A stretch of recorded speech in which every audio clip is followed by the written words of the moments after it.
Much, Mr. Sabater, for introducing what is symbolic anthropology. Now, at this juncture, we're now going to discuss the principal concepts under the symbolic anthropology. So, we have three.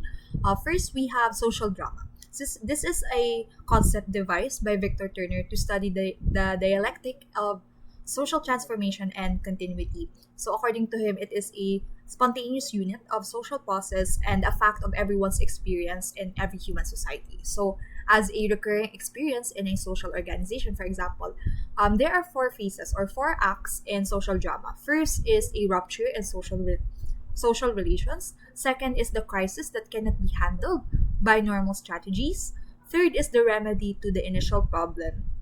And the fourth one is there are two ways to resolve. It's either reintegration or schism or recognition of schism. So reintegration is the return of the status quo, and second is the recognition of schism and alteration in the social arrangements. Now, this is a very important um, concept in symbolic anthropology because they offer a framework for understanding how social tensions and conflicts are publicly expressed and negotiated within a culture. And next is the thick description. So it is compared to an onion. So it is a thick description because it is a concept that states that just like an onion, culture consists of layers.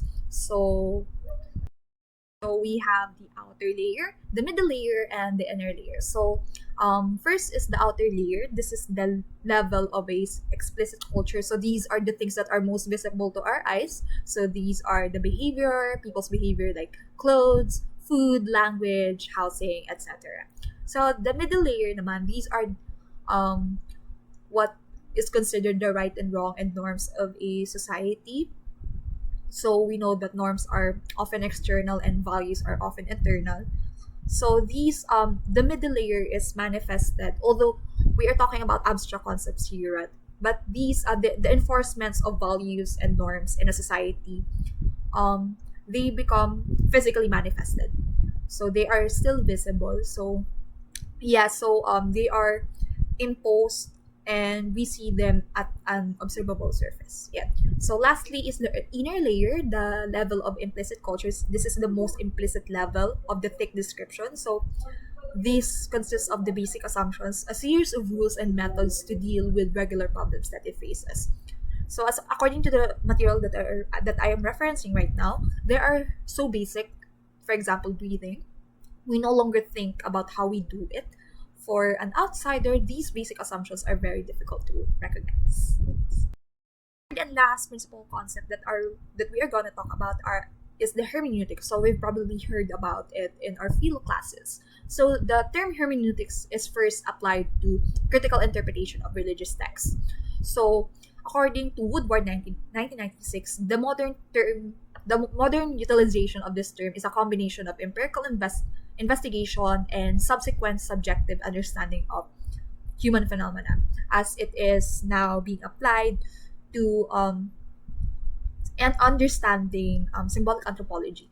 So, when talking about hermeneutics in this context, the common example that we will see is the example surrounding the example of Balinese cockfighting. Balinese cockfighting as an example. So the hierarchy that surrounds this provides an interesting example. So it is described as a form of deep play where participants engage in a form of playing with fire without getting burned. So under the understanding of cultural of symbolic anthropology, so Balinese cockfighting is not seen as a negative feature of a culture, but rather it is parang seen as a way of uniting people. So yeah, forward to the criticism surrounding symbolic anthropology. So we've seen some of the perspectives from Marxist and cultural ecology. So according to some um, Marxist perspective, there is a gap between cultural system and social reality. So particularly on Geertz's view on religion, according to some Marxists, its dualism between external symbols and internal dispositions creates a gap between cultural system and social reality. Next is anthropologists should focus instead on historical conditions shaping religious practices. So one of cultural anthropologist Talal Asad, he argued that anthropologists should focus instead on the historical conditions shaping religious practices. So they should move away from universal definitions of religion because of different development of practices across societies. And there's also a criticism that symbolic anthropology focuses so much on individual symbols. So this is also from a Marxist perspective.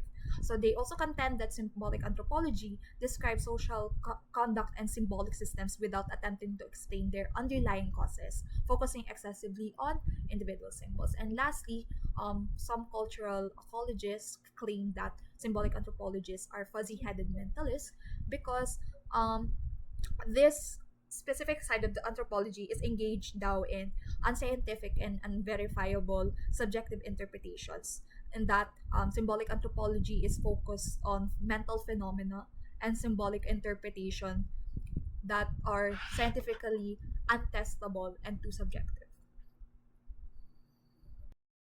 Moving forward to the last part of our presentation, here are the examples of symbols that are, I believe, quite known to us, that are popular symbols to us. So, as cultured people, I know we know a lot of symbols that have a significant meaning to us as a society.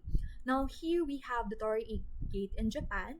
So, as we know, this is a very traditional Japanese gate. So, it is believed that when you enter this gate, it is an act of purification and respect. So, you've finally entered the spiritual world. So this is a gate between the spiritual world and our world, the earth. Next is the Sarimanok. So this is a symbol of prosperity. This is a very famous symbol of the Maranao people in Mindanao. So yeah, it represents abundance, prosperity, and integral part of the Maranao culture and cultural heritage. So it often appears in traditional crafts and festivals.